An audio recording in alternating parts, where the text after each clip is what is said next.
এটা পরাইতি জামা? মিকু আমার এমনি কালো জামা। আরে এটা পরাইতি। না এটা পরবে না, আরো টাইট, এটা মোটা।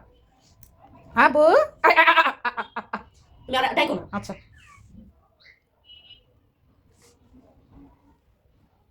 আদর কর, আদর কর, আদর কর। না ওলে বেবি, বাবা একটা তোরা জামা কেমনে পরাবি? পরাই না,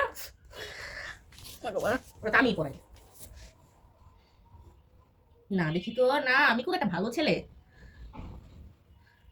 না। আমার মিকু কত ভালো, কত ভালো আমার মিকু, তোমরা জানো? তোমরা জানো আমার এই তো একটা পড়ছে তো, আমার মিকু তো অনেক ভালো ছেলে। আজকে আমি করে হসপিটাল লই যাই চেক আপ করানোর লাই, কারণ রোজ আই হয়েছে জাম যাইতো না, এই কারণে কই রোজার আগে আগে ডাক্তারটা দিয়ে এটা ঠান্ডা লাগছে আর এমন শরীরে আর কোনো সমস্যা টমস্যা আছে কিনা তো ডাক্তার দিয়ে লই আই। জুড়ির ভিতরে তৈলা বিছাই দিছি, এটার ভিতরে ঢুকানোর অবস্থা হয়ে গেছে।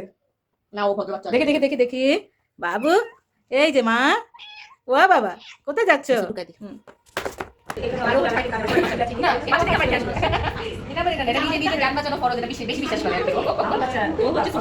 এমন ব্যথা পায় আসে ওর বাবা অসুস্থ হয়ে একদিন